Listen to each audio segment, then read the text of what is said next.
2 Samuel 1. After Saul and his son Jonathan got caught up and lost their lives in battle, David had just finished handling business after a big fight. He was chilling in Ziklag for 2 days when this dude pulled up looking real rough. Clothes torn, dirt on his face like he just been through it. He dropped to his knees, bowing before David like, "Man, I got news."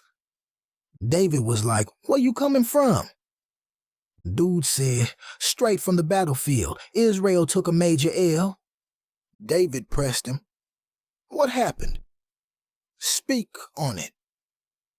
Dude shook his head. "Man, Saul and Jonathan, they gone." David and his people lost it, ripped their clothes, cried, fasted all day. This was deep, not just because of Saul and Jonathan, but because Israel had been hit hard. Then David looked at the dude and asked, "Who even are you?" He said, "I'm an Amalekite." David squinted. "So tell me again, how you know Saul is dead?" The guy said, "Look, I just happened to be on Mount Gilboa, and there was Saul, leaning on his spear, barely holding on. The enemy was closing in on him fast. He saw me and called me over, told me, 'Please finish me off. I'm already done for.' So I did what he asked and took his crown and bracelet to bring them to you." David was like, "Oh, word? So you thought it was cool to put your hands on the Lord's anointed?" He turned to his guys. "Handle him." And they took him out right there. David was hurt, not just for Saul, but for Jonathan, his brother, his best friend. He wrote a whole song about them, saying, "Israel, man, we lost some real ones today. Saul and Jonathan were out here like lions, strong and fearless. Jonathan, man, my heart hurts for you. You were more than a friend. You were family. Your love was realer than anything. How the mighty have fallen." And just like that, David mourned hard for them, honoring them even in death. See 2 Samuel 2. After David got done mourning, he prayed, "Lord, what's the move? Should I go back to Judah?" God said, "Yeah, go ahead." David asked, "Where exactly?" God said, "Hebron." So David packed up, took his people, his wives, Ahinoam and Abigail, and everybody who had been rocking with him, and they all moved to Hebron. The people of Judah pulled up, anointed him as their king, and just like that, David was officially running Judah. Then David heard that some real ones from Jabesh Gilead had made sure Saul got a proper burial. So he sent them a message like, "Much love and respect for what y'all did for Saul. Y'all showed real loyalty, and I pray God blesses y'all heavy for that. Just know, I'm king now over Judah, so if y'all ever need anything, I got you." Beef with Saul's people. Now, over on the other side, Saul's general Abner wasn't trying to see David win. He took Saul's son, Ishbosheth, and set him up as king over the rest of Israel. Ishbosheth reigned for 2 years, but Judah was sticking with David the whole time. One day, Abner and his crew met up with Joab, David's general, and his squad at the pool of Gibeon. They sat on opposite sides, sizing each other up. Then Abner said, "Let's have some of our young men go at it, just to see who got it like that." Joab said, "Bet." So 12 dudes from each side stepped up and went at it, except they were really on some savage energy. They all grabbed each other and stabbed at the same time, so everybody ended up dead. That spot got named the Field of Blades after that. Then the real battle broke out, and David's squad started giving Saul's people the business. Abner saw things weren't looking good, so he dipped. But Asahel, Joab's little brother, was on his heels, fast like a track star. Abner looked back like, "Yo, chill! Stop chasing me, go fight somebody else." Asahel wasn't letting up. Abner sighed. "Bruh, stop before I have to put you down, and I really don't want to have to see Joab about this." But Asahel kept coming, so Abner hit him with a spear move so fast it went straight through him. Asahel dropped on the spot, When Joab and his brother Abishai heard what happened, they went after Abner, but by the time they caught up, it was already night, and Abner had regrouped with his men. Abner called out, "Yo, Joab, what's up with all this killing? This gotta stop, 'cause if we keep this up, ain't nothing good coming from it." Joab thought about it and said, "You right." So he blew the trumpet, and just like that, the fight was over. Abner and his people walked off, and Joab took his squad back home, but you already know, this wasn't over. 2 Samuel 3. So boom, David's house was getting stronger, while Saul's crew was falling apart. David was out here building his legacy, having sons left and right in Hebron. He had Amnon, Chileab, Absalom, Adonijah, Shephatiah, and Ithream, all by different wives. Abner versus Ishbosheth, the fallout. Meanwhile, over in Saul's old kingdom, his general Abner was running things more than Ishbosheth, Saul's son. But one day, Ishbosheth got bold and accused Abner of messing with one of Saul's concubines. Abner was like, "Oh, so that's how we doing it now? I've been out here holding you down, keeping your family's name alive, and now you want to come at me sideways over some foolishness? Bet. I was loyal, but now I'm flipping sides. David finna be king over all of Israel." Then Abner sent a message to David like, "Yo, let's talk business. I'll help you lock down the whole kingdom." David replied, "All right, but if you're serious, bring me my wife Michal, Saul's daughter too, 'cause that's my wife and I ain't forget." So Ishbosheth, too weak to argue, sent Michal back to David. Her new husband Paltiel was sick about it. He followed her, crying all the way until Abner turned around and said, "Boy, go home." And he did. Then Abner pulled up to David with a plan. "Look, I've been talking to the elders of Israel. They ready for you to be king. It's time." David made a peace feast for him, and Abner left, ready to make it official. Joab ain't feeling it.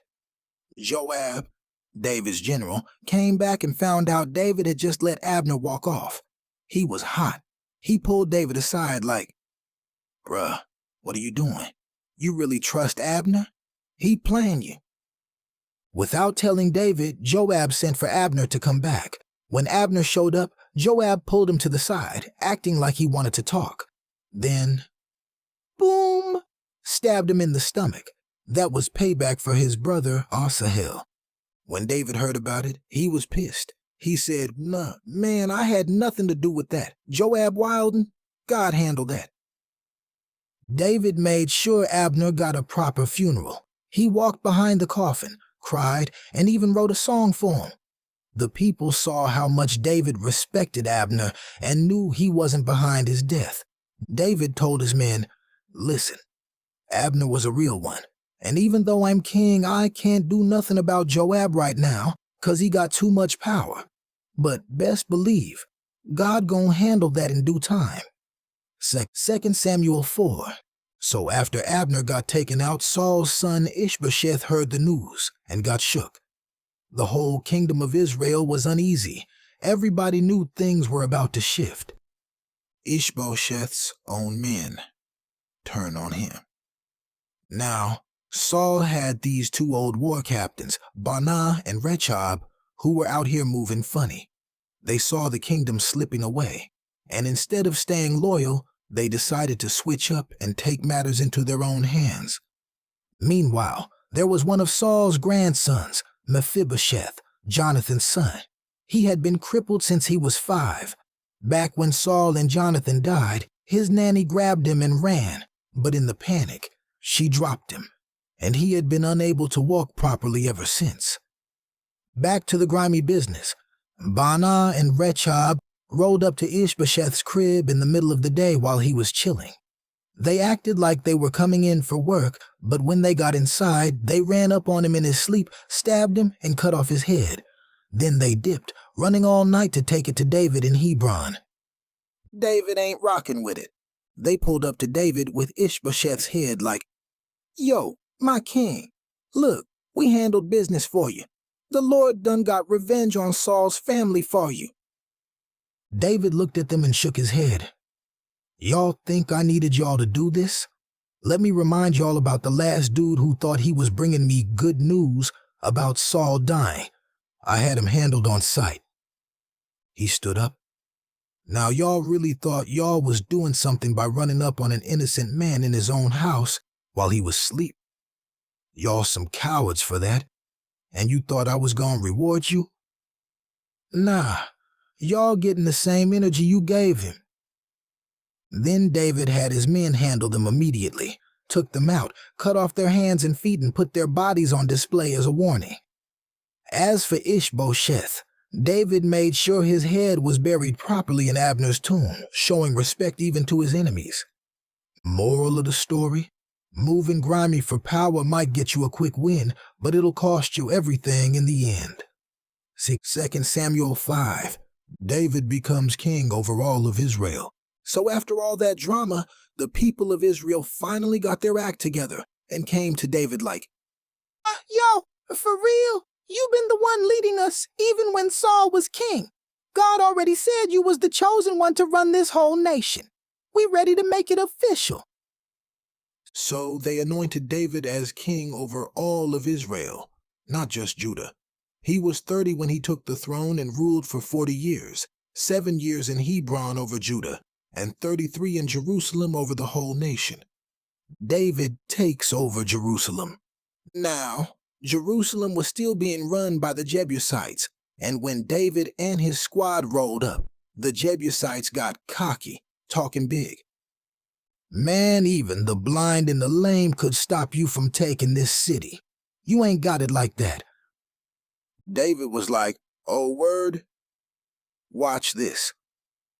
He told his men, "Slide through the water tunnels and hit them where they ain't ready." And just like that, they took the city.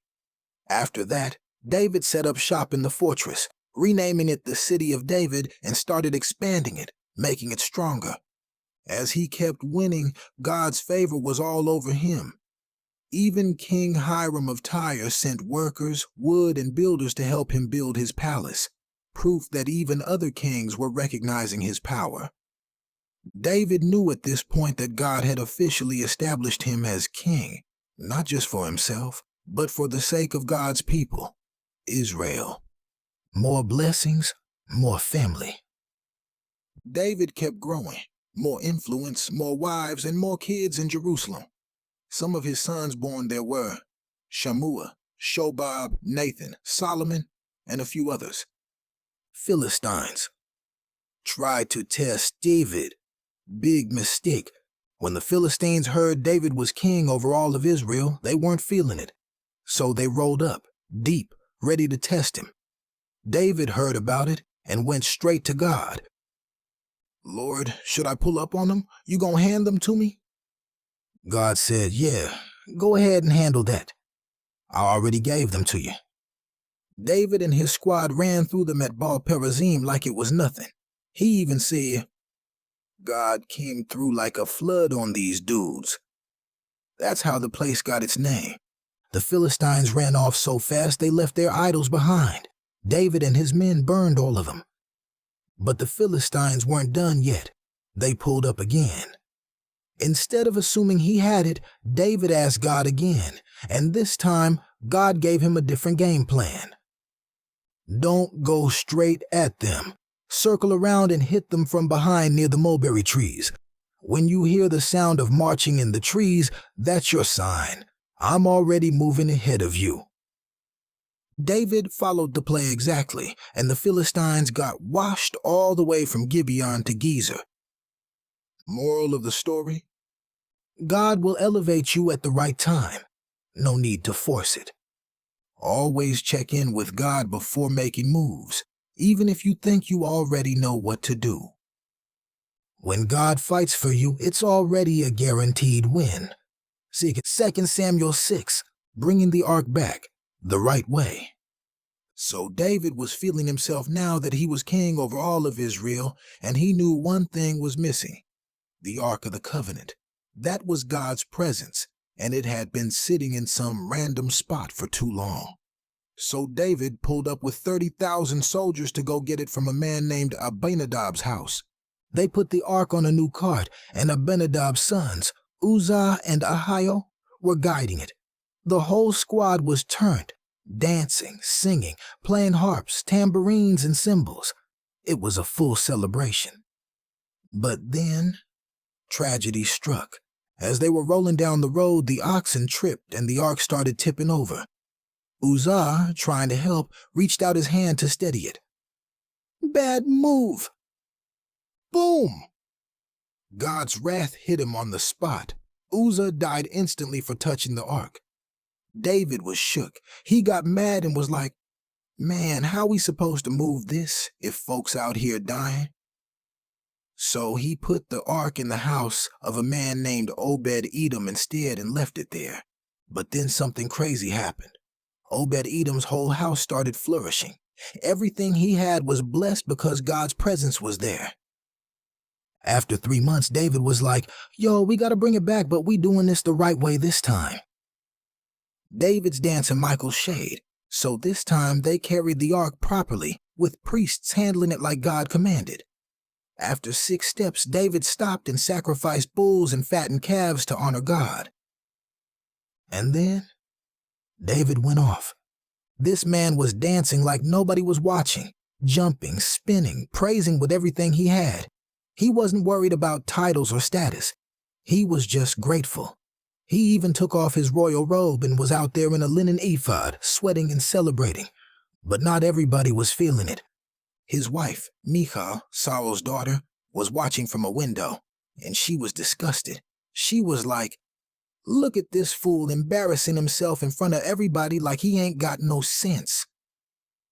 David brought the ark into the city, put it in a special tent, and gave out food to everybody. Bread, meat, and raisin cakes. It was a full-on community blessing. But when he got home, Michal was waiting. She said, oh, so you just gonna be out there acting wild, looking like a commoner in front of all these servant girls? Real kingly of you. David hit her back with, oh, so you mad? First of all, I was dancing for the Lord, not for these people. Second, he chose me over your daddy and his whole house. And if you think that was wild, best believe I'll get even more undignified for my God. And after that, Michal never had kids for the rest of her life. Moral of the story? God's presence equals blessings. If you make room for him, he'll make room for you. Worship like nobody's watching. Don't let pride stop your praise. Hating on someone else's worship, that's a quick way to block your own blessings. 2 Samuel 7, David wants to build for God. So David was finally chilling in his palace, living good, no more running for his life. One day, he looked around and said to the prophet Nathan, yo, I'm over here living in a whole palace made of cedar wood, but God's ark is still in a tent. That don't sit right with me. Nathan was like, bet, do what's on your heart. God's with you. But that night, God spoke to Nathan and said, hold up, did I ask for a house? Since Egypt, I've been moving how I move, living in a tent with my people. Ain't nobody ever heard me complain about not having a temple. Now tell David this. God's promise to David. David, you my guy. I took you from the sheep fields and made you king. I've been with you through all the battles, shut down your enemies, and made your name great. But let's be clear. You ain't building me a house. Instead, I'm building you one. When your time is up, your son is going to build that temple, but I'm going to make sure your bloodline stays on the throne forever. Your kingdom? Locked in. Your name? Legendary. My love for you and your descendants? Unshakable. David's response? Pure gratitude.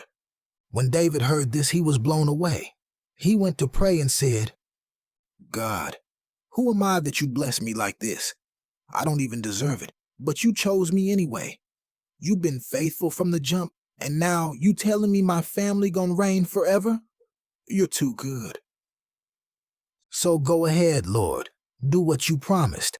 Bless my house like you said, and let your name be great forever. 'Cause you, Lord, are God, and your word is solid.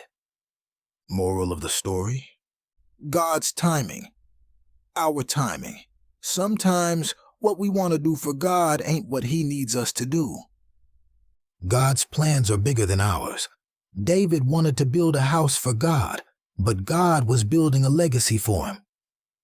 When God blesses you, don't question it. Receive it with gratitude. 2 Samuel 8. David stays winning. At this point, David was out here collecting W's like infinity stones.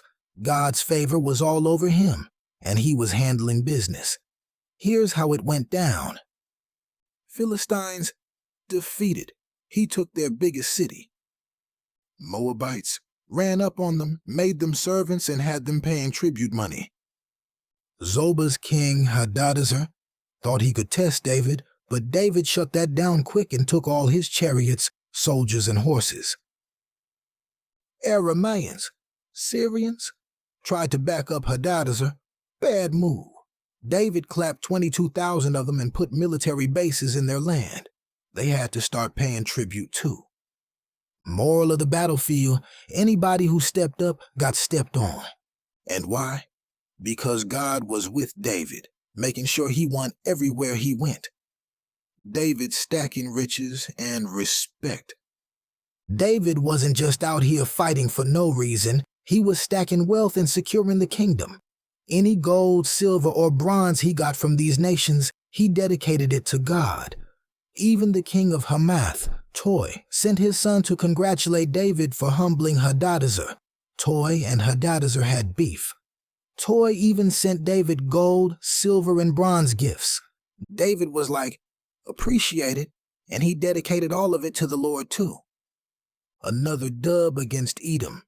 David's general, Abishai, went out and wiped out 18,000 Edomites. Then David set up military bases there, and just like that, the Edomites had no choice but to serve David too. David running things the right way. David wasn't just a warrior. He made sure justice and righteousness were in place for his people. His government was stacked with real ones. Joab, over the army. Jehoshaphat, royal historian. Zadok and Ahimelech, priests.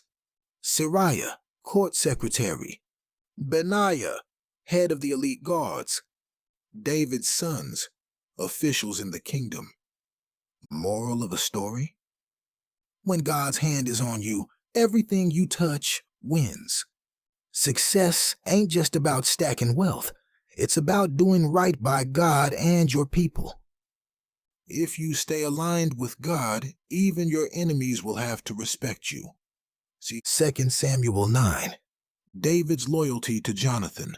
One day, David was sitting in his palace thinking back on everything that had happened, and he remembered his brother for life, Jonathan. He was like, yo, is there anybody left from Saul's family that I can bless for Jonathan's sake? Somebody told him about a servant named Ziba who used to work for Saul. So David called him up. David asked, listen, is there anybody from Saul's house still alive? I want to do right by them. Ziba was like, well, there is Jonathan's son, Mephibosheth, but he crippled. David was like, so? Where he at? Ziba told him, he's staying at Machir's house in Lodabar. David didn't hesitate. He sent for Mephibosheth immediately. Mephibosheth pulled up nervous. Now, Mephibosheth was mad nervous about this meeting. Think about it. Back in the day when a new king took over, they usually wiped out the whole family of the previous king to make sure nobody tried to reclaim the throne. So when Mephibosheth pulled up, he bowed down hard before David, probably expecting the worst. But David hit him with, relax, bro. I'm not here to hurt you. I'm here to bless you. Because of your father, Jonathan, I'm restoring everything that belonged to your family. And from now on, you eating at my table like you one of my own sons. Mephibosheth was stunned. He was like, "Who am I that you would even think about me like this?" David makes it official. David turned to Ziba and said, "Yo, listen up. Everything that belonged to Saul in his house, it's all Mephibosheth's now. You and your sons, all 15 of them, and your 20 servants are going to work the land for him, make sure he stays provided for. But as for him, he's royalty now. He'll always eat at my table." And just like that, Mephibosheth went from being forgotten in Lodabar to living like a king in Jerusalem. He was crippled in both feet, but that didn't matter. David still made sure he had a seat at the table. Moral of the story? Loyalty doesn't expire. David kept his promise to Jonathan, even after he was gone. God's favor can pull you out of a low place, Lodabar, and sit you among kings. Your condition doesn't cancel your calling. Mephibosheth was crippled, but he still got blessed. God's grace is like David's kindness. It don't matter where you came from, you still got a seat at the table.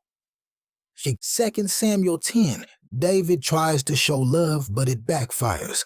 So the king of the Ammonites died, and his son Hanun took the throne. David was like, "Yo, his pops, Nahash, always showed me love, so let me return the favor." David sent some of his men to bring condolences and pay respect to Hanun for his father's passing. But Hanun's crew was full of haters.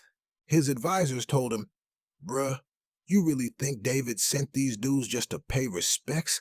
Nah, they spies. They here to scope out the land so they can take over."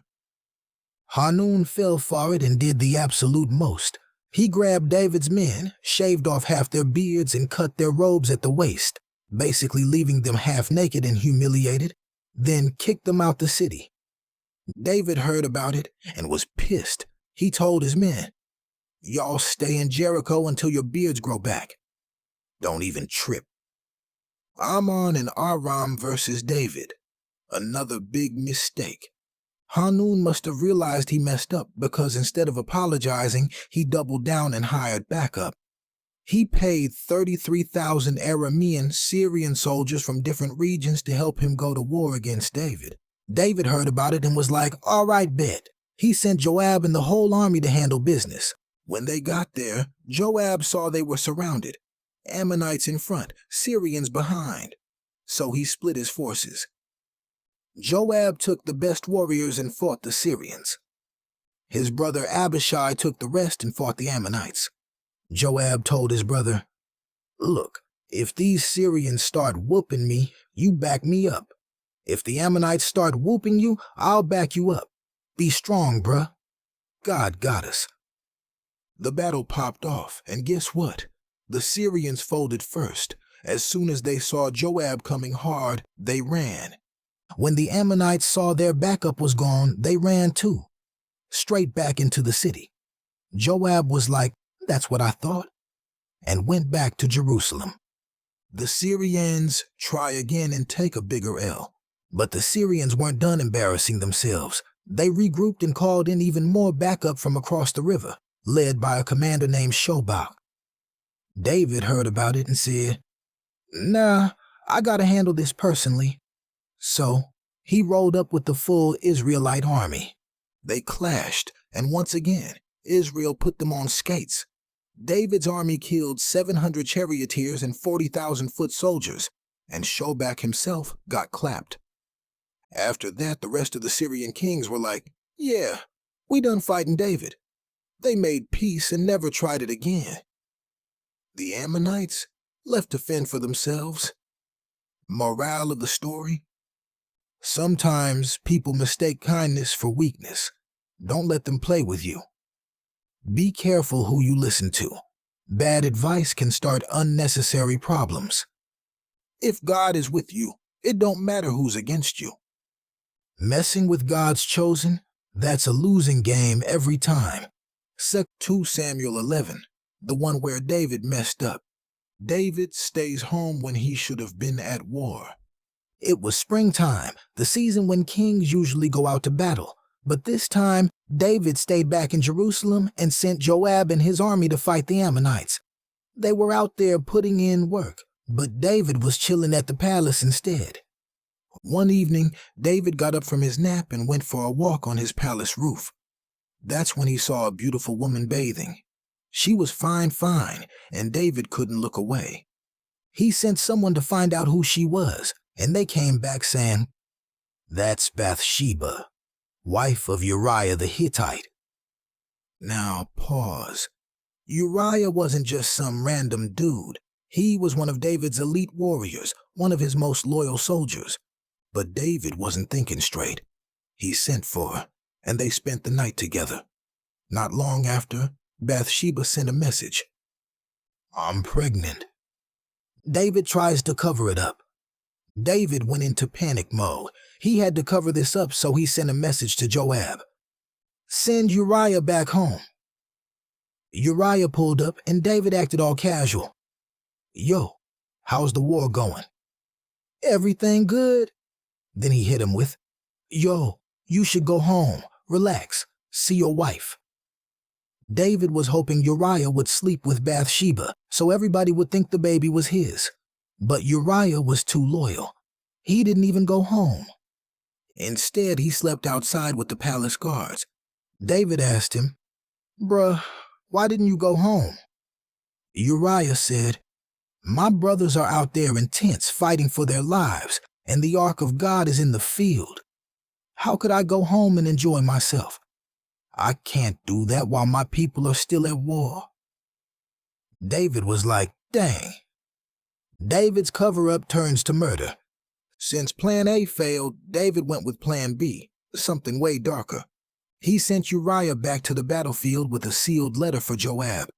The letter said, "Put Uriah on the front lines where the battle is the worst, then pull back so he gets taken out." Joab followed orders, and just like that, Uriah was killed in battle. When Bathsheba heard her husband was dead, she mourned for him. But as soon as the mourning period was over, David took her as his wife, and she gave birth to their son. David probably thought he got away with it. But the last verse says, "But the Lord was not pleased with what David had done." Moral of the story? Being out of position can lead to temptation. David should have been at war, but instead he was in the wrong place at the wrong time. One bad decision can lead to another. David went from lust to adultery to deception to straight-up murder. You can fool people, but you can't fool God. God ain't letting this slide. There will be consequences. Stay tuned for the next chapter. 2. Samuel 12. When God checked David, Nathan pulls up with a parable. So after David's whole scandal with Bathsheba and Uriah, God wasn't about to let that slide. He sent the prophet Nathan to have a little talk with David. Nathan pulled up and told him a story. "Yo, king, let me tell you about this situation. There were two men in a city, one rich, one poor. The rich man had flocks on flocks, mad sheep, everything he could want. The poor man had only one little lamb that he loved like a daughter. He fed it drank from his cup, it even slept in his arms. One day, a guest came to the rich man's house. Instead of using one of his many sheep for the meal, the rich man took the poor man's only lamb and cooked it up. David heard this and was heated. He jumped up and said, "Who did this? As surely as the Lord lives, this man deserves to die, and he better pay back 4 times over for what he did." Nathan drops the bomb. Nathan looked David dead in his eyes and said, "That man is you." David went silent. Nathan continued, "God said, I made you king, gave you everything, and if that wasn't enough, I would have given you more. But you took another man's wife and had him killed. You disrespected me, and now there's consequences." The consequences hit hard. Nathan laid out what was coming. 1. Violence would never leave David's house. 2. Somebody close to him would sleep with his wives, publicly. 3. The child Bathsheba was carrying, he wouldn't survive. David finally broke and said, "I messed up. I sinned against the Lord." Nathan replied, "God has forgiven you. You won't die for this, but your actions still have consequences." David's son gets sick. Right after that, David and Bathsheba's baby got seriously sick. David was heartbroken. He fasted, prayed, and lay on the ground for days, begging God to spare his son. His servants tried to get him to eat, but he wouldn't move. Then, after 7 days, the baby died. David's servants were scared to tell him because they thought he might lose it. But when he noticed them whispering, he asked, "Is the child dead?" They said, "Yes." To their surprise, David got up, washed, changed clothes, and went to worship God. Then he came back home and asked for food. His servants were confused.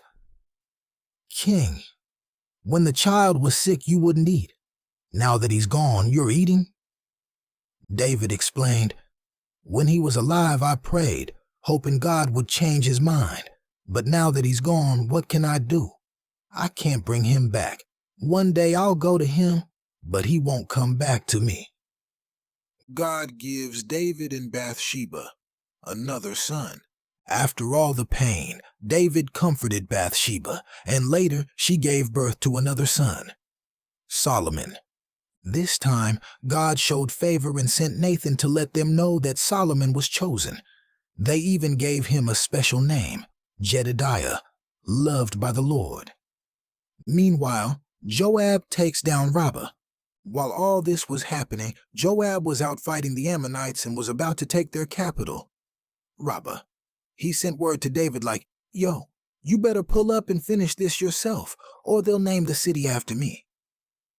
David showed up, led the final attack, took the city, and put the Ammonites under his control.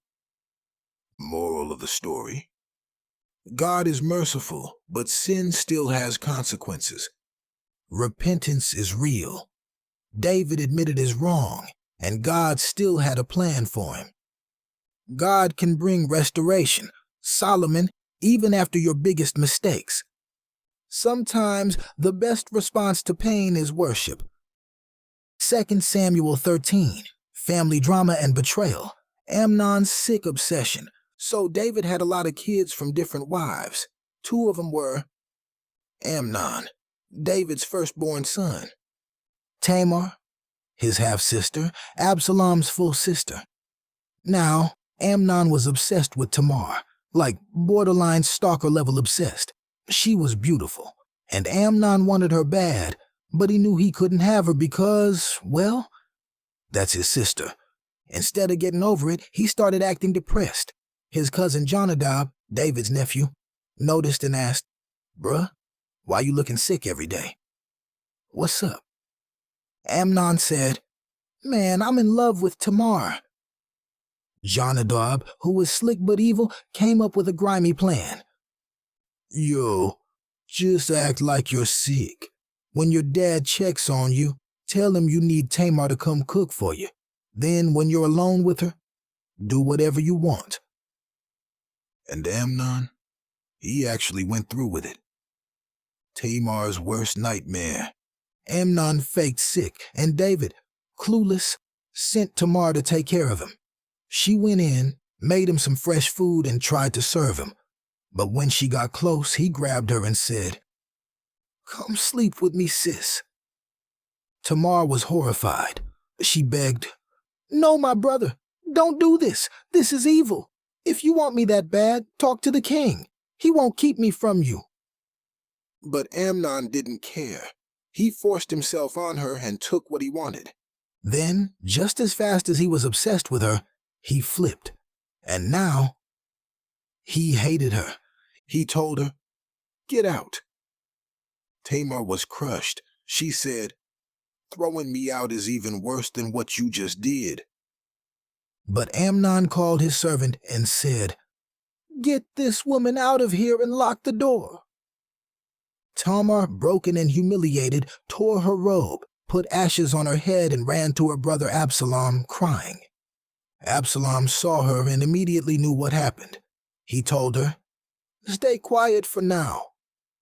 He's still our brother." But deep inside, he was boiling with rage. David finds out, but does nothing. When David heard about it, he was furious. But guess what? He didn't do anything. He was mad, but he never punished Amnon. Maybe it was because Amnon was his firstborn. Maybe David felt guilty because of his own past mistakes. Either way, justice never came. But Absalom, he wasn't about to let this go. Absalom's revenge, 2 years in the making. For 2 whole years, Absalom never said a word to Amnon, good or bad. He played it cool, but he was plotting the entire time. Then, one day, he set up a big feast for all the king's sons and invited Amnon. David was hesitant, but Absalom insisted. When Amnon arrived and was good and drunk, Absalom gave the order, "Strike him down." His servants killed Amnon on the spot. All the other princes panicked and ran. Somebody rushed back to tell David, "Absalom just killed all your sons." David tore his clothes in grief, but then Jonadab, the same snake who gave Amnon that evil plan, came through and said, "Chill, king. Only Amnon is dead. Absalom has been plotting this since the day Amnon violated Tamar." Sure enough, Absalom fled to Geshur, his mother's homeland, and stayed there for 3 years. David mourned for Amnon, but at the same time, he missed Absalom. He wanted to see him, but he couldn't bring himself to do anything about it. Moral of the story? Unchecked sin leads to chaos. David never disciplined Amnon, and it led to even worse destruction. When justice isn't served, bitterness takes over. Absalom waited for years because he knew his father wouldn't do anything. Lust blinds you. Amnon was obsessed with Tamar, but the second he got what he wanted, he hated her. Your circle matters. If Amnon never listened to Jonadab, none of this would have happened. Watch out for friends who push you into sin. Generational consequences are real. David's own failures opened the door for mess in his household. And trust me, this family drama is far from over. 2 Samuel 14, the return of Absalom. Joab plots to bring Absalom back. So, David was still mourning Amnon, but at the same time, he missed Absalom. He wasn't saying it out loud, but Joab peeped game. He knew David wanted to bring Absalom back but didn't know how. Joab, being the strategist he was, came up with a plan. He found a wise woman from Tekoa and told her, "Pretend you're in mourning, dress like you've been grieving for a long time, and go tell the king this story." She pulled up to David, fell on her face, and cried, "Help me, O king." David was like, "Well, what's wrong?" She said, "I'm a widow. I had 2 sons, but one killed the other. Now my family wants to kill my only remaining son to get justice. But if they do that, my husband's name will be wiped out forever." David said, "Go home. I'll take care of it." She pressed him, "Swear by God that nobody will touch my son." David said, "I swear not a hair on his head will be harmed." Then she flipped the script. "King, so why you treating Absalom differently? You just said a murderer shouldn't be cast out, but your own son is in exile. Shouldn't you bring him back?" David squinted. "Joab put you up to this, didn't he?" She smiled. "You a wise king. Yes, my lord, Joab sent me." David sighed, looked at Joab and said, "Fine. Go get Absalom, but he can't see my face." Absalom comes back, but no reunion. Joab was hyped. He went to Geshur, brought Absalom back to Jerusalem, but David refused to see him. For 2 years, Absalom was back in the city but never got to see his father. Now, let's talk about Absalom for a second. This man was fine. The Bible says he had no flaws from head to toe. And his hair, he had a luxurious mane so thick that when he cut it once a year, it weighed 5 pounds. Dude had celebrity status, and he had 3 sons and a daughter. His daughter's name? Tamar. Yeah, named after his sister. That's how much her pain meant to him. But Absalom was getting tired of waiting. He sent for Joab twice, but Joab ignored him. So Absalom said, "Oh, you ignoring me? Bet." He told his servants, "Go set Joab's barley field on fire." Joab rushed over. "Bruh, why you burn my field?" Absalom said, "Because you ignored me. Now take me to my father. If I'm guilty, let him kill me, but I'm done waiting." Joab was like, "Yo, chill. I'll set it up." Joab went to David and convinced him to finally see Absalom. When Absalom arrived, he bowed before the king, and David kissed him, a sign of acceptance. But don't get it twisted. This ain't a happy ending. Absalom may have been back, but deep down he was still plotting. Moral of the story: avoiding problems doesn't fix them. David let his family issues fester instead of handling them, and it's gonna cost him later. Bitterness doesn't die with time. Absalom got what he wanted, but his heart was still full of revenge. When people feel unheard, they act out. Absalom literally set a field on fire just to get Joab's attention. Reconciliation without real healing is just a time bomb. David forgave Absalom, but did he really?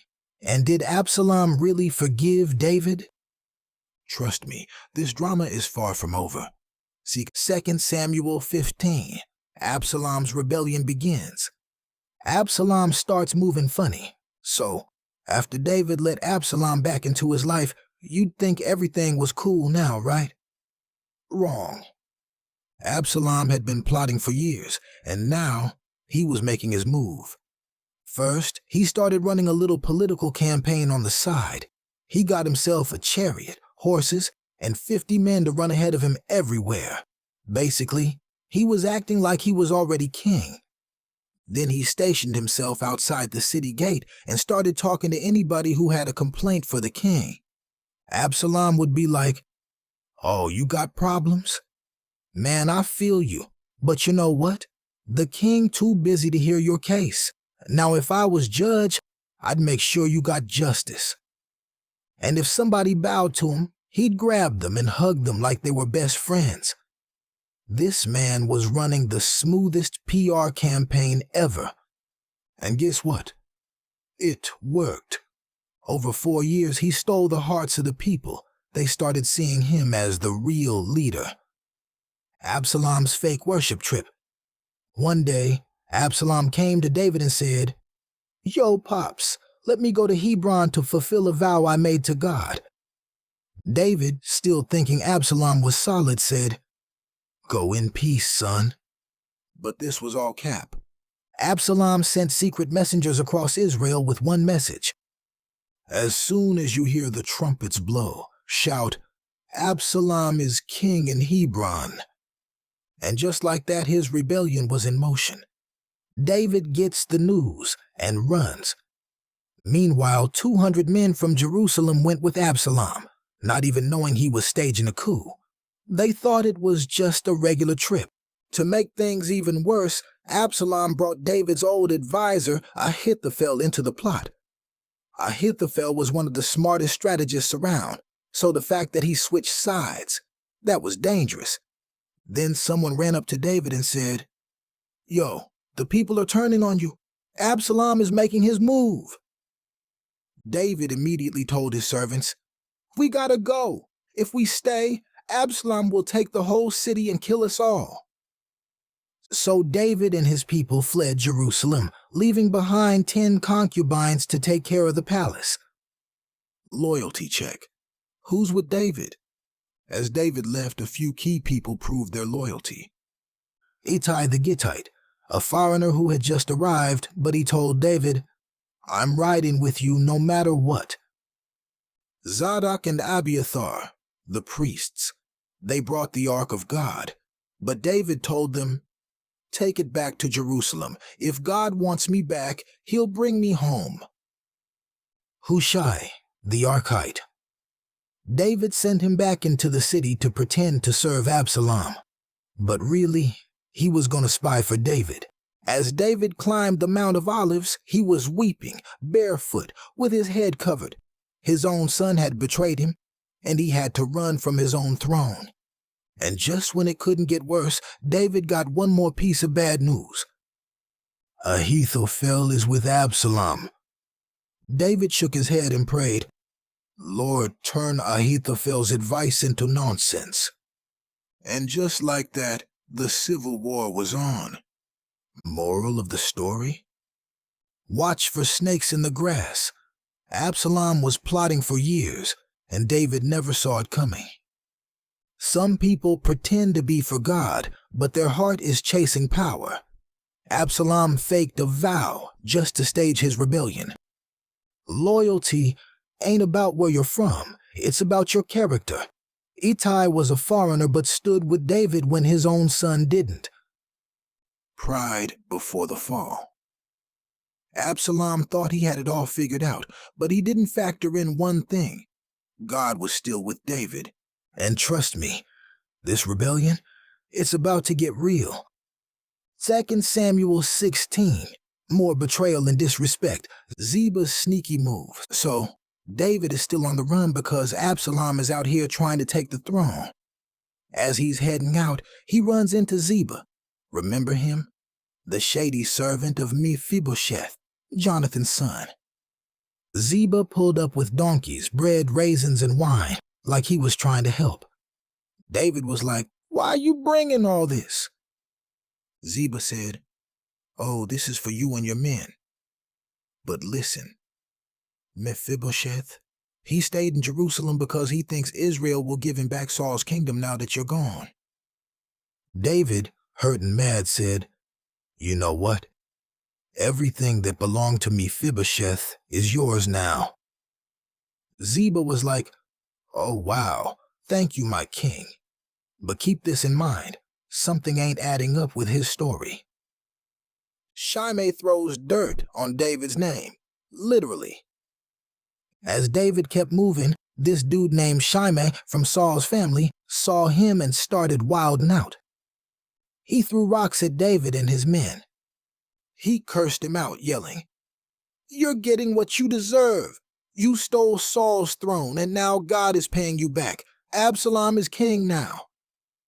David's soldier Abishai was ready to end it right there. Yo, king, let me go take this dude's head off real quick. But David stopped him. Nah, let him talk. Maybe God is letting this happen for a reason. And who knows?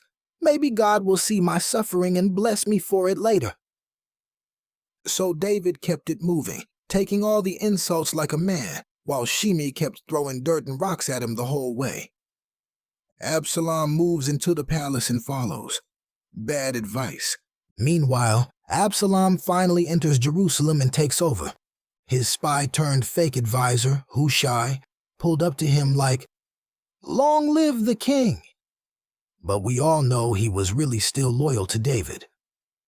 Absalom was a little suspicious. Hushai, why you not with my dad? Hushai played it off. Hey, I serve the one chosen by God and the people, and right now that's you. Absalom bought it. He had no clue Hushai was a double agent. Then he turned to Ahithophel, his real advisor, and said, what's my next move? Ahithophel was ruthless. He told Absalom, go sleep with your father's concubines, the ones he left behind. Do it publicly so all of Israel sees that you have completely taken over. And guess what? Absalom actually did it. He set up a tent on the roof of the palace and slept with his father's concubines for the whole city to see. Side note, remember when Nathan told David that someone from his own house would publicly dishonor him? This was the prophecy coming true. Ahithophel wasn't just giving wild advice, he was strategic. His goal was to make sure there was no turning back. After doing this, there was no way David and Absalom could ever make peace. And the worst part? Ahithophel's advice was so sharp that people treated it like God's word. Moral of the story? Not everybody bringing gifts is a real friend. Ziba played David, but the truth about Mephibosheth isn't out yet. Sometimes you gotta take insults and keep it moving. David could have clapped back at Shimei, but he trusted God to handle it instead. Watch who you take advice from. Ahithophel had Absalom wilding out, but not every move that looks powerful is actually wise. David's sins were coming full circle. Just like he slept with another man's wife in secret, his own son did the same but publicly. Sin always has consequences, and best believe, this ain't over yet. 2 Samuel 17. The Battle of the Game Plans. Ahithophel's ruthless plan. So now that Absalom had officially taken over Jerusalem, he asked his top advisor, Ahithophel, for the next move. Ahithophel said, "Listen, let me take 12,000 men tonight, chase after David while he's tired and weak, and take him out immediately. The people will surrender once he's gone, and boom, you're the undisputed king." This plan was cold but smart. If Absalom moved quickly, David wouldn't have time to regroup. If this plan went through, David was done. Hushai's counterattack. But remember Hushai? The guy who was really spying for David? Absalom brought him in and asked, "You think Ahithophel's plan is solid?" Hushai knew he had to stall for time so David could escape. So he said, "Ahithophel's plan? Nah, bad idea."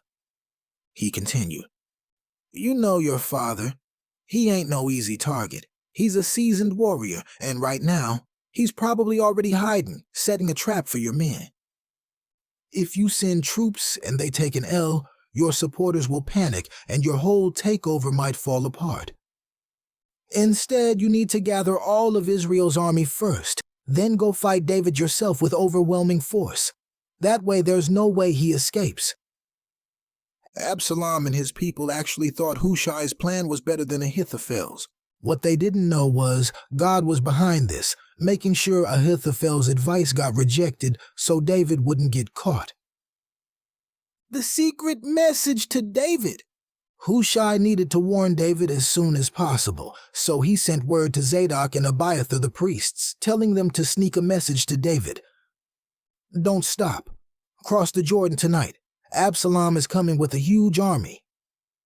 The message got to two messengers, Jonathan and Ahimaaz, but they got spotted by one of Absalom's men, so they ran and hid in a well at a man's house. His wife covered the well with a cloth and spread grain over it, making it look like nothing was there. When Absalom's men came looking, she played it cool. Oh, they went that way. The soldiers fell for it and left. After the coast was clear, the messengers climbed out the well, ran to David, and delivered the warning. David didn't waste time. He and his people crossed the Jordan that very night. Ahithophel realizes it's over. When Ahithophel saw that Absalom ignored his advice, he knew what that meant. David was going to win this war. So instead of sticking around, he went home, got his affairs in order, and took his own life. He knew once David came back, he was a dead man anyway. David rebuilds while Absalom moves in. By the time Absalom finally got his army together, David was already deep into enemy territory, regrouping in Mahanaim. Absalom put a new general in charge, Amasa, who was actually Joab's cousin. Meanwhile, David was getting support from powerful allies. Shobi, Machir, and Barzillai came through with food, supplies, and everything his army needed. David's people were well rested, well fed, and ready to fight. Moral of the story? God's plan always wins. Even though Ahithophel's advice was perfect, God made sure it didn't happen. Not every delay is bad. Sometimes it's divine protection. If David had been caught that night, it was over. But God gave him time to escape. Loyalty matters. Hushai, Zadok, Abiathar, and the secret messengers risked their lives for David, proving who was really down for him. Pride will get you played. Absalom wanted the glory of leading the army himself. If he had just listened to Ahithophel, he might have won. But now, it's about to be war. 2 Samuel 18, the fall of Absalom. David prepares for battle. So now it was officially war. David versus Absalom. David organized his troops and split them into 3 divisions, led by Joab, David's top general; Abishai, Joab's brother; Ittai the Gittite, the real one who pledged loyalty to David back in 2 Samuel 15. David wanted to go into battle himself, but his men were like, "Nah, king, you're too valuable. If we lose, they won't care. But if you die, it's over. Stay back and let us handle it." David agreed, but gave them one major order before they left. "For my sake, go easy on Absalom."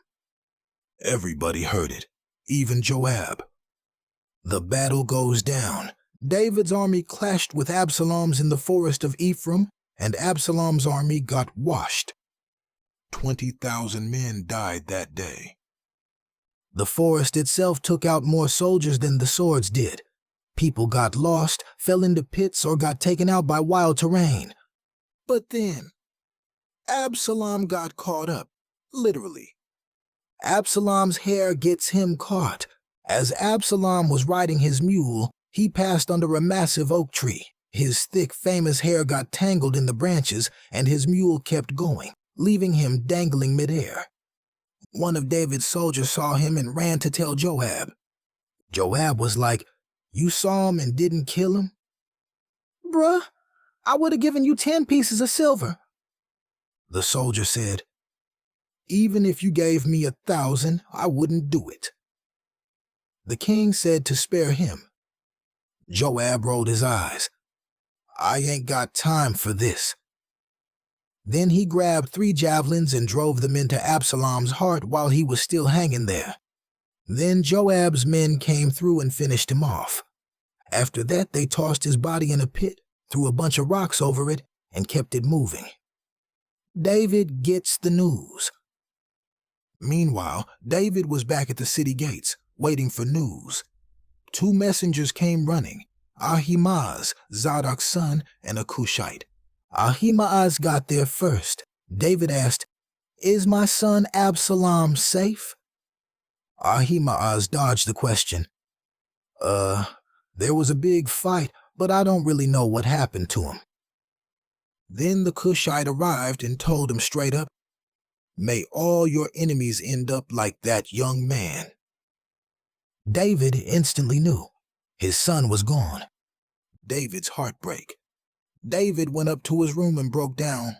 "Oh, my son, Absalom!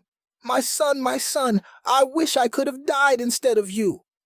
Absalom, my son, my son." David was absolutely crushed. Yeah, Absalom had betrayed him, but at the end of the day, that was still his child. Moral of the story? Pride will take you out. Absalom let his looks and ambition get the best of him, and it literally got him caught up. Disobedience has consequences. David told them to spare Absalom, but Joab had his own plans. Rebellion doesn't end well. Absalom thought he could take the throne by force, but it only led to destruction. Even when people do you dirty, love doesn't just disappear. David was hurt, not as a king, but as a father who lost his son. And now, David has to pick up the pieces. See 2 Samuel 19, the aftermath of Absalom's death. Joab snaps David out of his grief. So David was deep in his feelings, still crying over Absalom. "Oh, my son, Absalom! My son, my son!" His soldiers, who had just risked their lives to save his throne, were coming back to the city in silence, feeling like they had done something wrong. The victory felt like a loss, because the king was mourning the enemy.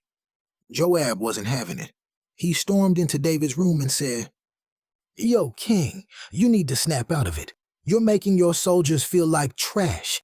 These men just fought for you, and all you care about is the son who betrayed you. You act like you'd rather we all died and Absalom lived.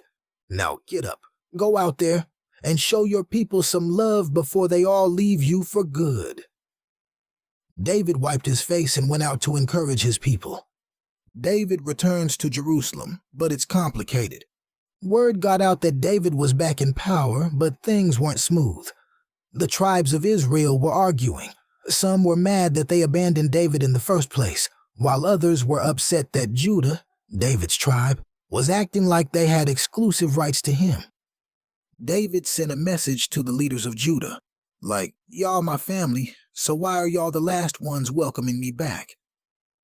He also made Amasa, who used to be Absalom's general, the new commander instead of Joab, probably to make peace with those who followed Absalom. The people of Judah finally came and escorted David back across the Jordan River, making his return official. Shimei begs for mercy. Remember Shimei? The dude who threw rocks and cursed at David when he was leaving Jerusalem? Well, now that David was coming back as king again, Shimei switched up real quick. He rushed to meet David, bowed down and said, "My king, please don't hold that against me. I know I was wilding, but I was tripping. Please forgive me." Abishai, always ready for violence, said, "Let me take this man's head off." But David said, "Nah. Today is a day of peace, not execution. You're not dying today." Mephibosheth clears his name. Then Mephibosheth, Jonathan's son, came to meet David. He looked rough. His clothes were dirty, and he hadn't shaved or taken care of himself since David left. David asked him, "Why didn't you come with me?" Mephibosheth said, "King, Ziba lied on me. I wanted to come, but he left me behind and then told you I betrayed you. I never turned on you. You know my loyalty is real." David, realizing he might have misjudged the situation, said, "All right, you and Ziba split the land." But Mephibosheth replied, "He can have it all. I don't care about that. I'm just happy you're back where you belong." David honors Barzillai. Barzillai, the rich old man who took care of David while he was on the run, came to see him off as he crossed back into Jerusalem. David told him, "Come live in my palace, and I'll take care of you." But Barzillai was like, "Nah, I'm too old for that, king. Let me stay in my own city, but take my servant Kimham. Bless him in my place." David agreed and made sure Kimham was taken care of. More arguments break out. Just when things seemed settled, the tribes of Israel and Judah started beefing again. The Israelites were like, "We got 10 tribes. Why is Judah acting like they own the king?" But Judah fired back, "Well, he is from our tribe. Y'all acting mad, but we ain't get any special privileges." And just like that, the nation was still divided, even though David was back on the throne. Moral of the story?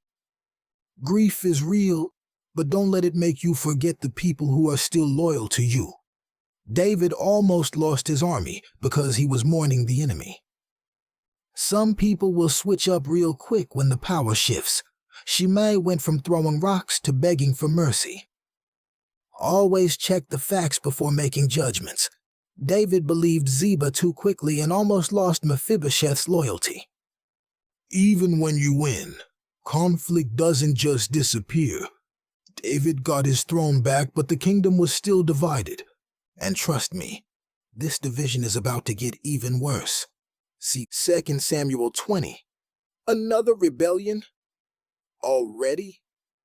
Sheba starts trouble, so David just got his throne back, but before he could even settle in, a new problem popped up. A man named Sheba from the tribe of Benjamin, Saul's tribe, saw that Israel and Judah were beefing and decided to take advantage. He blew a trumpet and shouted, "Forget David! We ain't got no part in him. Everybody from Israel, back to your tents." Just like that, the northern tribes of Israel ditched David and followed Sheba. Only Judah stayed loyal. David handles internal business. Back at the palace, David realized he couldn't just ignore what Absalom did. Remember the 10 concubines Absalom slept with? They couldn't just go back to being David's wives. So David set them up in a separate house, providing for them but never sleeping with them again.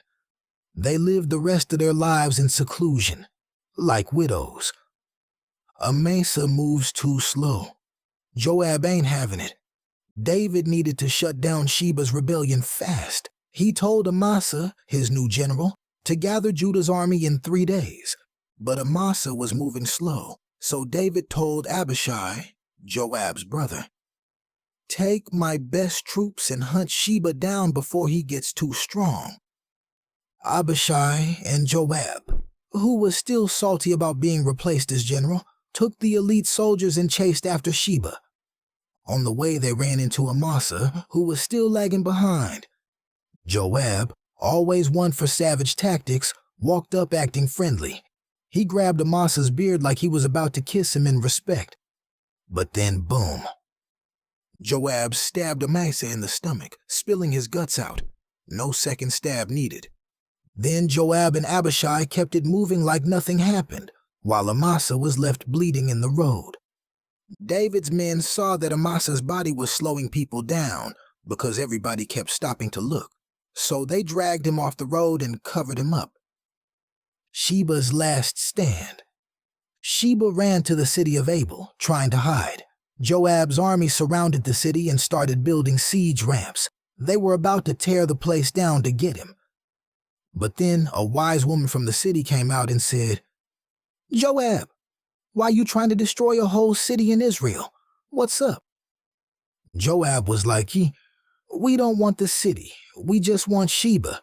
Hand him over, and we'll leave y'all alone." The woman said, "Say less." She went back inside, talked to the people, and before you knew it, Sheba's head got thrown over the city wall. Joab blew the trumpet, called off the attack, and headed back to Jerusalem like a boss. David's leadership is restored. Now that Sheba was gone, things finally settled down. Joab, despite being a cold-blooded killer, was back in charge of the army. David's administration was fully restored, with his officials back in their places, and the kingdom was stable once again. Moral of the story? Some people love chaos. Sheba saw division and used it to start a rebellion. Delays can be dangerous. Amasa took too long, and it cost him his life and almost gave Sheba time to win. Watch out for fake love. Joab pretended to greet Amasa right before stabbing him. Wisdom greater than war. The wise woman saved her whole city with one conversation, while Sheba lost his head. Some people just refuse to go away. Joab got demoted, but somehow he always ends up back on top. For now, David's back in control, but his problems ain't over yet. 2 Samuel 21, unfinished business and giant killers. Famine and the Gibeonite payback. So, there was a 3-year famine in Israel, and David went to ask God what was up. God told him, "This famine is because of Saul.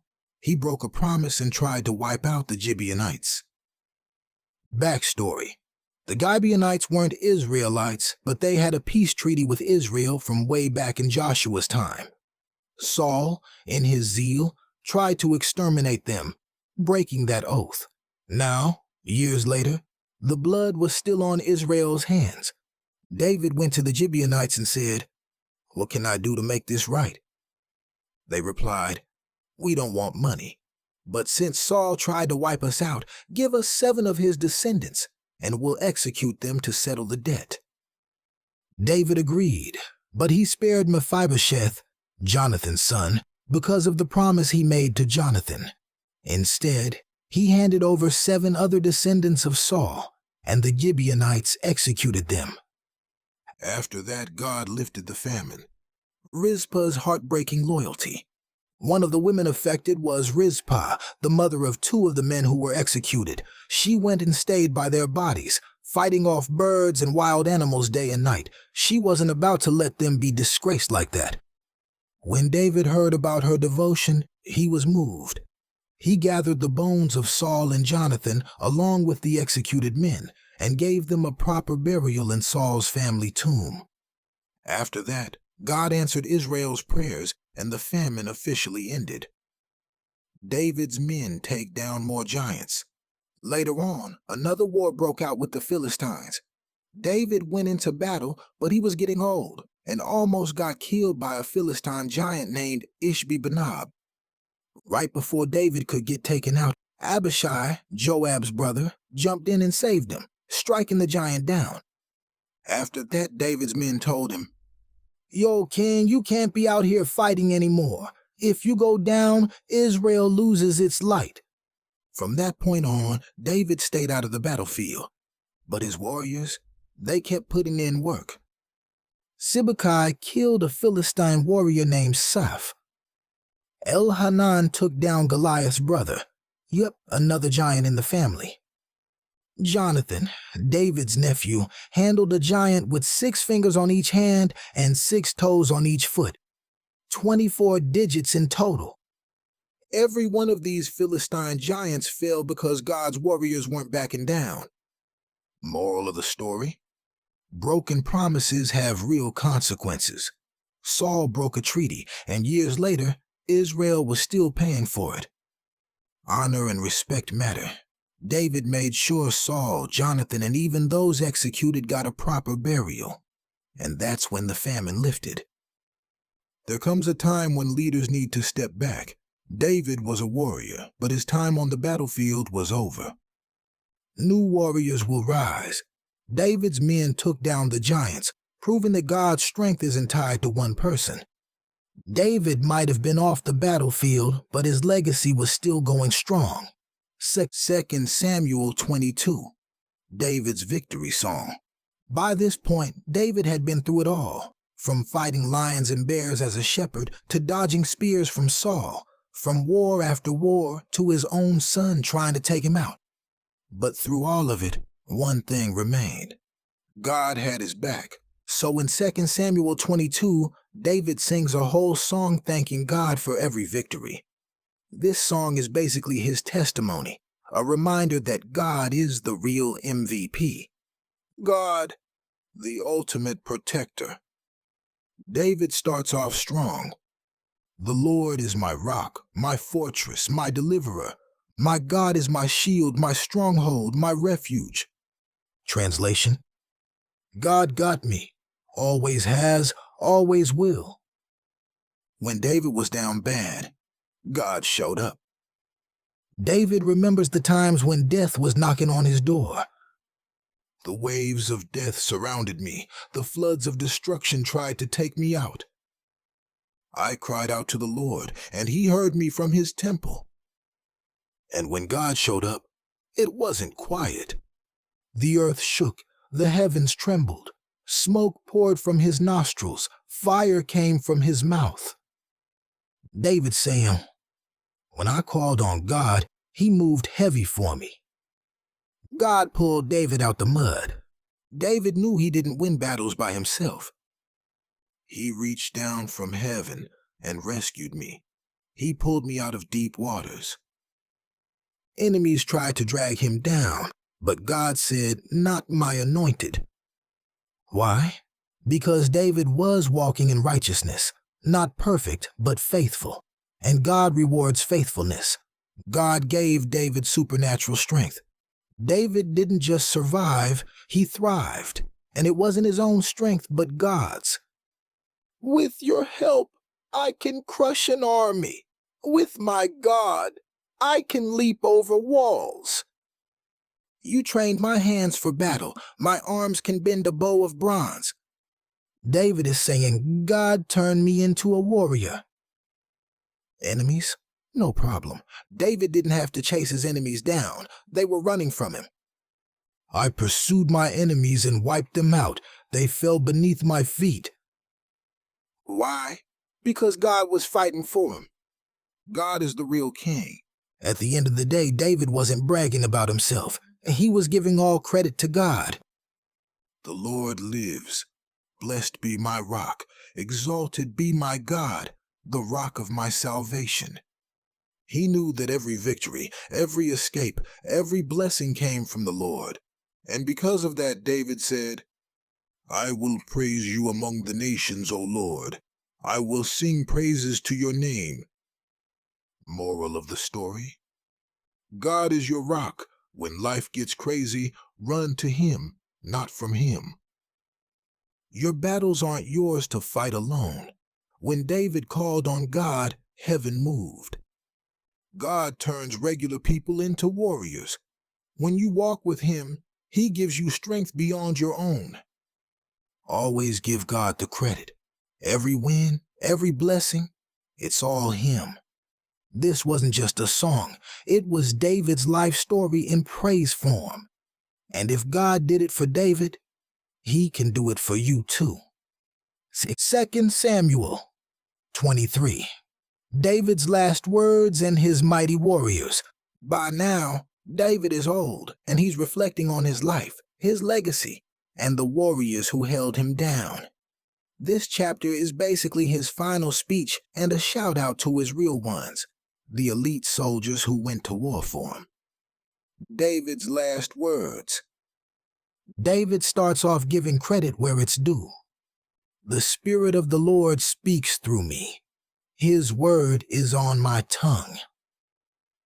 Translation: everything I've done, everything I've said, it was God working through me. He then talks about what a true leader should be.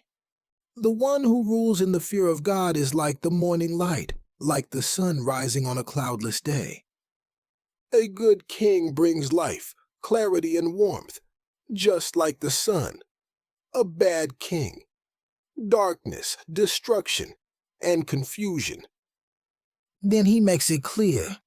God made a promise to him that his house would be established forever. This is that messianic prophecy pointing to Jesus, the ultimate king coming from David's line. But David also warns, evil people are like thorns that must be thrown away. They can't be handled without gloves. Basically, wickedness has no lasting place in God's kingdom. David's top 3 warriors, the GOATs of his army. Now let's get into David's Hall of Fame soldiers, the ones who were out here wrecking enemies left and right. 1. Yasheb-Bashebeth, a.k.a. the Spear King.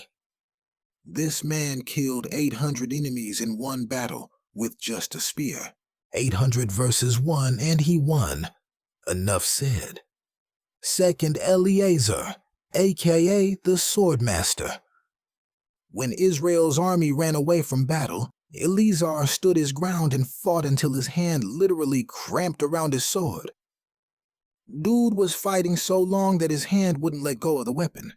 That's legendary. 3. Shammah, a.k.a. the Last Stand.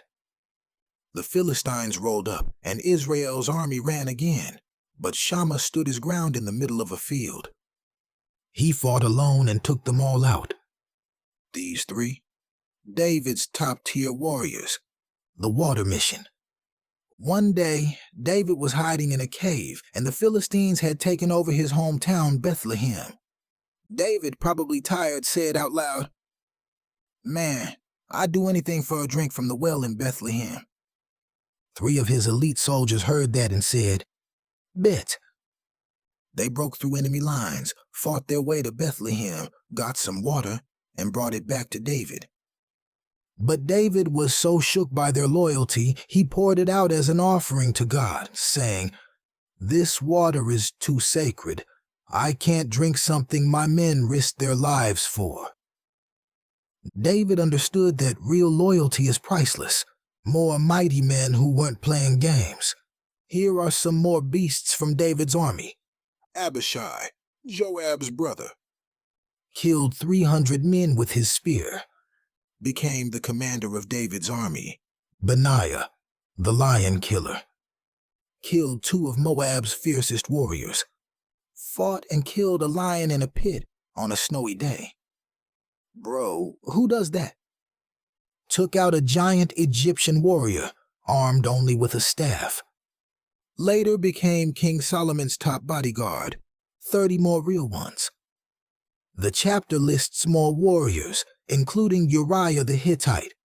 Yup, the same Uriah David messed up by taking Bathsheba.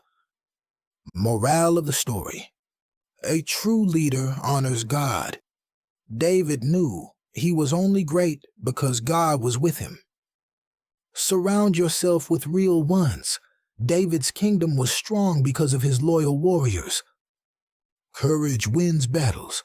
These men didn't run. They stood their ground and fought. Loyalty is sacred. David's men risked their lives for him, and he didn't take that lightly. Even the strongest need support. David didn't win wars alone. His mighty men had his back. David is getting closer to the end of his story, but his legacy, still legendary. 2 Samuel 24, David's big mistake and God's mercy. David's census, a bad move. So out of nowhere, David decided to take a census, meaning he wanted to count all the people in Israel, specifically the warriors. Now, on the surface, this might not seem like a big deal, but God wasn't pleased. Why? Because taking a census like this usually meant David was putting his trust in numbers instead of in God. He wanted to see how big his army was, instead of trusting that God would give him the victory no matter what. Even Joab, who wasn't exactly the most righteous guy, knew this was a bad idea. He told David, "Why are we doing this? May God multiply our army, but this isn't right." But David was stubborn, and since he was the king, Joab had no choice but to follow orders. Joab and his men traveled through the entire land, counting every soldier. After 9 months and 20 days, they finished and reported back. 800,000 warriors in Israel. 500,000 warriors in Judah. Big numbers, but at what cost? David realizes his sin too late. The moment Joab brought back the final count, David's heart sank. He realized he had messed up and said, "Lord, I have sinned greatly. Please take away my guilt. I was foolish." But the damage was already done. God's judgment, 3 bad choices. The next morning, God sent the prophet Gad to David with a message. Pick your punishment. You have 3 options. 1. 3 years of famine. 2. 3 months of running from your enemies. 3 days of a deadly plague. David was shook. He knew all 3 were bad, but he also knew God was merciful. So he said, "I'd rather fall into God's hands than into human hands. Let's take the plague." The plague hits hard, but God shows mercy. Immediately, a plague broke out in Israel. In just 3 days, 70,000 people died. Then, as the angel of destruction was about to hit Jerusalem, God stopped him. "Enough! Stop now!" David saw the angel standing near the threshing floor of Araunah the Jebusite, sword in hand, ready to strike. David fell to his knees and begged God for mercy. "Lord, punish me and my family. These people are innocent. It was my sin." David buys Araunah's land and builds an altar. God told Gad to tell David, "Go build an altar on that threshing floor." David immediately obeyed. He went to Araunah and said, "I need to buy your land to build an altar to the Lord." Araunah, seeing the king, said, "My king, take it for free. I'll even give you the oxen for the sacrifice." But David refused. "No, I will pay for it. I won't offer God something that costs me nothing." So David bought the land for 50 silver shekels, built the altar, and offered sacrifices. And just like that, God accepted David's offering, and the plague ended. Moral of the story? Trust God, not numbers. David counted his army, but he forgot that victories come from God, not statistics. Even kings make mistakes, but true leaders own up to their sins and repent. God's mercy is greater than his judgment. He stopped the destruction before it was complete. Worship should cost something. David refused to give God an offering that didn't require sacrifice. This chapter ends David's story in 2 Samuel, but his legacy continues. And that altar? It became the very spot where Solomon later built the temple of God. Even in David's biggest failure, God still had a greater plan.